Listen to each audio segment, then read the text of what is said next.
जी, तो हम बात कर रहे थे ऑस्मोलैरिटी और ऑस्मोलैरिटी की। देखिए, ऑस्मोलैरिटी की बात करें तो number of osmotic particle present per litre of a solution. और दूसरा ऑस्मोलैरिटी, लैरिटी number of osmotic particle present per KG of solution. देखिए बात क्या कह रहा है आपको, यहाँ पे भी ऑस्मोटिक पार्टिकल्स, यहाँ पे भी ऑस्मोटिक पार्टिकल, लेकिन ये 1 लीटर सॉल्यूशन के अंदर बता रहा है, 1 किलो सॉल्यूशन पे बता रहा है। पहली बात तो आपको याद रखनी, 1 किलो सॉल्यूशन पे कौन सा, 1 लीटर पे कौन सा है। तो लैरिटी, लर वाली जो टर्म आएगी लीटर, लर से याद रखना लीटर। और लाली, एल ए एल, लैलिटी, लाली से याद रखो, लाली तो मतलब किसी फीमेल का बच्चे का नाम होगा और उसका वजन किलो में नपेगा तुलेगा, तो लाली केजी में होगा और लीटर लेर लीटर में होगा। तो ये तो बात होगी इनके में।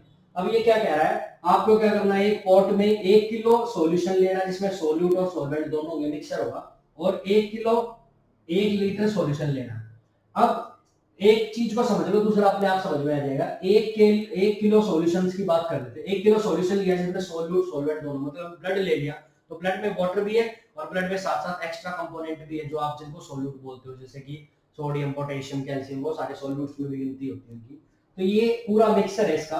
आपने क्या किया, ये क्या कह रहा है, ऑस्मोलैरिटी की डेफिनेशन क्या है, नंबर ऑफ ऑस्मोटिक पार्टिकल्स, इसके अंदर ऐसे कितने पार्टिकल्स हैं ब्लड के अंदर, 1 लीटर ब्लड के अंदर ऐसे कितने पार्टिकल हैं, कौन से पार्टिकल, ऑस्मोटिक पार्टिकल्स हैं, उसको बोलते हैं ऑस्मोलेट।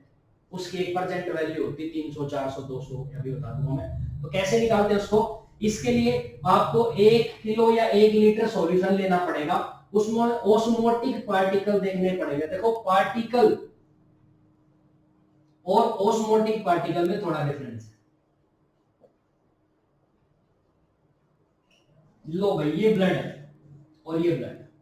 अगर आप ब्लड के अंदर जर्नल यहां लिख देते हैं, यहां देख लो, देखिए ना, ये ब्लड है दोनों, ब्लड में आपने सिंपल पार्टिकल डाला तो हो सकता है ब्लड की कंसंट्रेशन पे कोई इफेक्ट ना पड़े, ब्लड के अंदर कोई प्रेशर चेंज ना हो।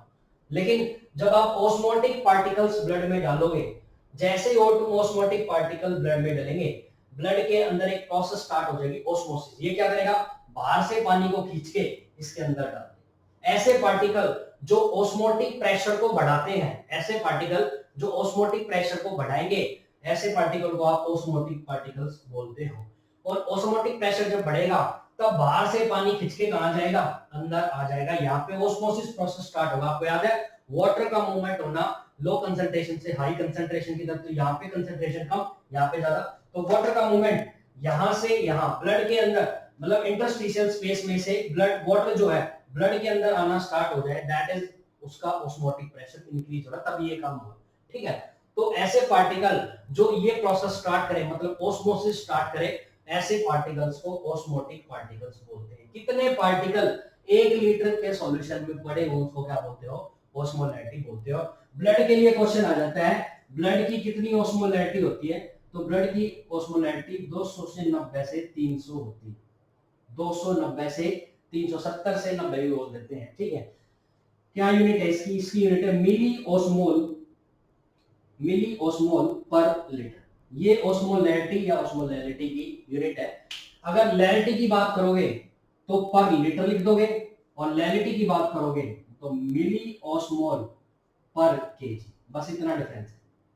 1 लीटर सॉल्यूशन के अंदर कितने ऑस्मोटिक पार्टिकल है, 1 किलो सॉल्यूशन के अंदर कितने ऑस्मोटिक पार्टिकल, इसके ब्याह पे हमने ऑस्मोलैरिटी और ऑस्मोलैरिटी बनाया। सिंपल भाषा में अगर आपको समझना कि है क्या, बेसिकली ब्लड के अंदर कितने ऐसे पार्टिकल है जिनके कारण ब्लड गाढ़ा हो रहा है। तो ब्लड के अंदर कितने पार्टिकल है जो ब्लड को गाढ़ा बनाते हैं, जितने ज्यादा पार्टिकल होंगे उतना ज्यादा ब्लड की कंसंट्रेशन ज्यादा होगी, जितने पार्टिकल्स कम होंगे उतनी कंसंट्रेशन कम होगी। तो सिंपल, अगर आपको ब्लड की कंसंट्रेशन को जांचना है, अगर आपको ब्लड की कंसंट्रेशन को जांचना, तो बेसिकली आप ऑस्मोलैरिटी चेक करोगे, और जनरल ब्लड की जो ऑस्मोलैरिटी होती है वो होती है 290 से 300 होती है।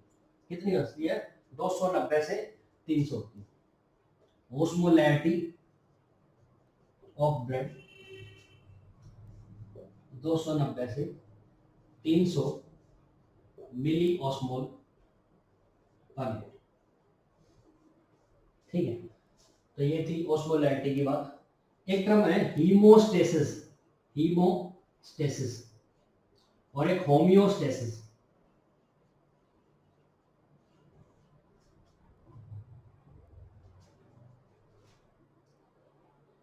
हीमोस्टेसिस और होमियोस्टेसिस में ई का डिफरेंस है, बाकी तो ये स्टेसिस सेम ही है डेफिनेशन की। हीमोस्टेटिस में एक ऐसी प्रोसेस जिसके द्वारा ब्लड स्टॉपेज की प्रोसेस, ब्लड स्टॉप होना, जैसे ब्लड वेसल से ब्लड लॉस हो रहा है, उसका स्टॉप होने की जो प्रोसेस है उसको बोलते हैं हीमोस्टेसिस, ब्लड का रुकना। हीमो मतलब ब्लड, स्टेट मतलब स्टैटिक मतलब रुकना, स्टैटिक मतलब ब्लड का रुक जाना, और होमियोस्टेटिस मतलब internal equilibrium of body, internal equilibrium of body. Body अपने अंदर का टेम्परेचर, प्रेशर, सारी चीजों को, पोटेशियम, कैल्शियम, सबको अपने आप बैलेंस करने की कोशिश करती है, बैलेंस करती रहती है। That is homeostasis of body. ठीक है, डेफिनेशन दोनों में थोड़ा सा डिफरेंस है, कंफ्यूजन ना हो इसलिए बता दिया। होमियोस्टेसिस इंटरनल बॉडी इक्विलिब्रियम है, बॉडी हर चीज को अपने आप मेंटेन करके रखती है, दैट इज होमियोस्टेसिस। और मान लो कहीं से ब्लड वेसल से ब्लड लॉस हो रहा है, उसको स्टॉप करने की प्रोसेस को आप क्या बोलते हो? हीमोस्टेटिस। मतलब ब्लड स्टॉपेज की जो प्रोसेस होती है उसको बोलते हैं हीमोस्टेटिस। ठीक है, ये तो बात थी इनके बारे में। और आगे चले, फ्लूइड की रिक्वायरमेंट बॉडी की, फ्लूइड रिक्वायरमेंट नॉर्मल एक एडल्ट को कितना फ्लूइड चाहिए? तो बहुत आसान है, याद रखना, पेपर में आया था एक बार, याद रखो 40 ml पर केजी पर डे। एग्जाम में पूछा था एक एडल्ट के अंदर कितना ब्लड की रिक्वायरमेंट, सॉरी ब्लड तो कितने फ्लूइड की रिक्वायरमेंट होती है पर डे, एक दिन में एक आदमी को कितना। उसके लिए आपको उसका वजन पता होना चाहिए। मान लो कोई 60 किलो का इंसान है, 60 केजी वजन है, उसका पता लगाना कि उसको पर डे कितना फ्लूइड रिक्वायरमेंट होता है। तो जितना भी वजन है उसको मल्टीप्लाई कर दो 40 से, तो ये आएगा 2400 ml में आएगी रेडिंग। किस में आएगी? ml में। इतना 2.4 लीटर या 2400 मिलीलीटर, इतना फ्लूइड का रिक्वायरमेंट होता है उसे पर डे। ठीक है, पर डे कितना रिक्वायरमेंट होगा? 2400 ml के आसपास उसको पर डे रिक्वायरमेंट होता है, वजन के हिसाब से निकलेगा एडल्ट का। न्यूबॉर्न का कितना होता है? न्यूबॉर्न का 100 to 150 पर केजी पर डे। बच्चे में थोड़ा ज्यादा होता है, इन्फेंट में थोड़ा उससे कम हो जाएगा, 80 से 100 पर केजी पर डे। उल्टा लिख दिया मैंने। न्यूबॉर्न में जो रिक्वायरमेंट है वो है 80 से 100 ml पर केजी पर डे, और इन्फेंट में जो रिक्वायरमेंट है थोड़ी सी ज्यादा हो जाएगी, 0 से 1 ईयर तक जिनकी एज होती है, 100 to 150 पर केजी पर डे। तो या तो आपसे न्यूबॉर्न का पूछ सकता है या एडल्ट का पूछ सकता है, दोनों को आपको पता होना चाहिए। 40 से एक चीज और बताता हूँ, 40 यूनिट ही इंसुलिन सिक्रेट होता है per day. Per day insulin जो नॉर्मल हमारे पैनक्रियाज की बीटा सेल सिक्रेट करती है, पैनक्रियाज की बीटा सेल से सिक्रेट होता है इंसुलिन, वो पर डे 40 यूनिट ही होता है जनरल। जितना आपकी बॉडी को रिक्वायरमेंट होता है पर डे फ्लूइड पर केजी पर डे, उतना ही यूनिट बॉडी इंसुलिन सिक्रेट करती है पर डे। ये दोनों ट्रिक याद रखना। रिक्वायरमेंट मैंने आपको बता दी, अब फ्लूइड कितना आपकी बॉडी में होता है उसकी और बात करते हैं।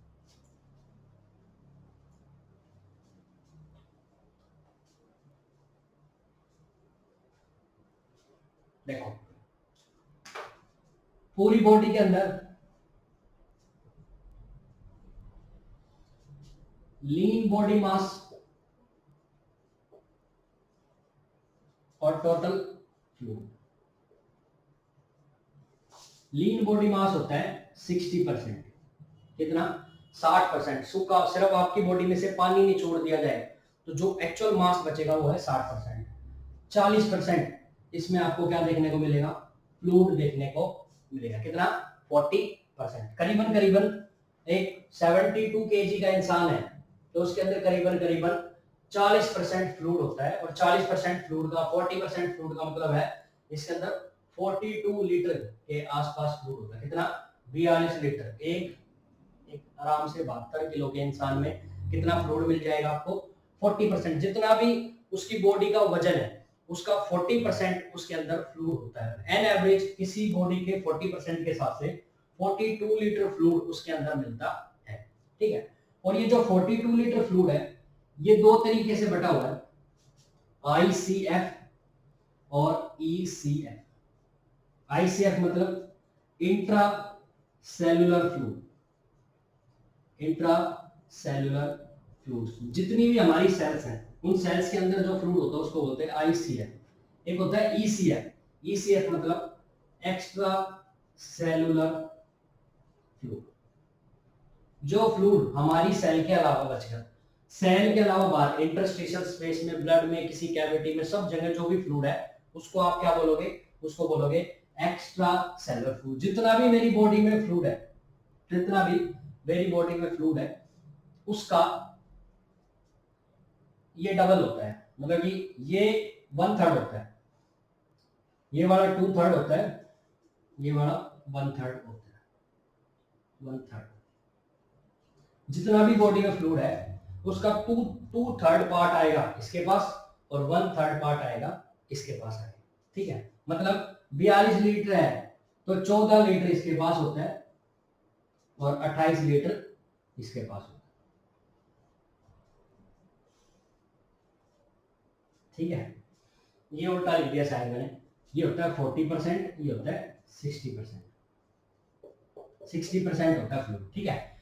और 20% ये होता है और 40% टोटल होगा 60, है ना।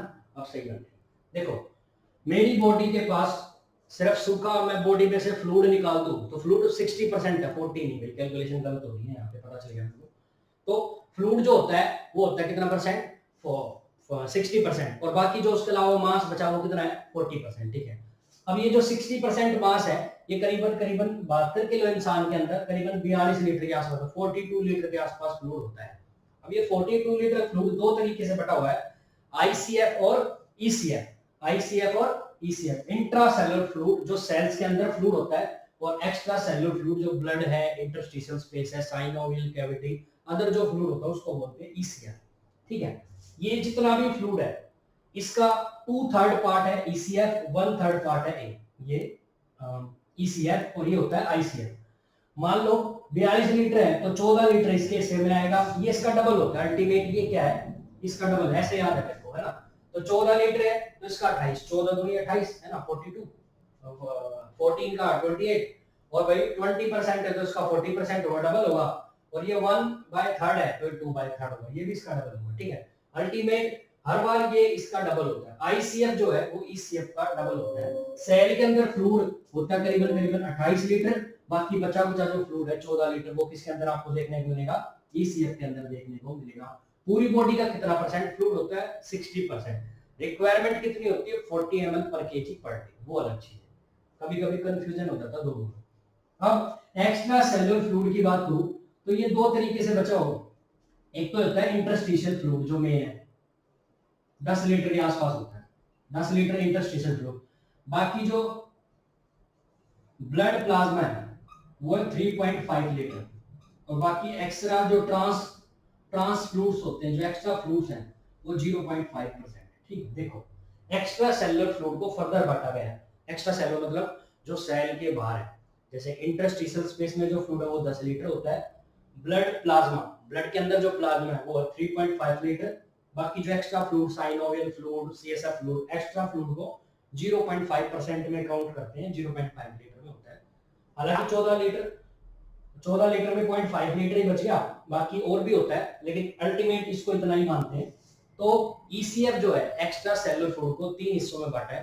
पहला इंटरस्टिशियल, कितना परसेंट, वो कितना लीटर? 10 लीटर, टोटल 40 लीटर हमारे पास। उसके अलावा ब्लड के पास कितना? 3.5 जो ब्लड प्लाज्मा, और तीसरा है एक्स्ट्रा जो फ्लूइड्स बच गए, अदर फ्लूइड, वो 0.5 लीटर। इस तरीके से 14 लीटर फ्लूइड कंप्लीट होगा। आपने पढ़ा था ब्लड तो कितना लीटर होता है? 5 to 6 लीटर होता है, और आप बता रहे सर इसमें पानी है इतना, तो ये बाकी कहाँ है? देखो 5 to 6 लीटर है, या आप तो इतना ही बता रहे थे, 3.5 लीटर सिर्फ इसके अंदर फ्लूइड है। ब्लड प्लाज्मा है। बाकी जो 1.5 लीटर या 2.5 लीटर बचा ना, वो हर सेल्स के अंदर जो फ्लूइड भरा हो ना उसको बोलते हैं। सेल्स के अंदर जो फ्लूइड भरा हुआ है उसको वो होता है 1.5 से 2.5 के आसपास, और टोटल मिला के प्लाज्मा और ये दोनों मिला के 5 से 6 लीटर के आसपास फ्लूइड जो है वो है। इस तरीके से 5 से 6 लीटर फ्लूइड आपको देखने को मिलेगा। ये था हमारा भाई कि फ्लूइड कैसे डिस्ट्रीब्यूशन हो रखा पूरी बॉडी के अंदर, कितनी रिक्वायरमेंट थी वो भी समझा दी, ठीक है, कितनी चाहिए, उससे रिलेटेड जो भी टर्म थी वो भी मैंने आपको समझा दी। ठीक है भाई, थैंक यू।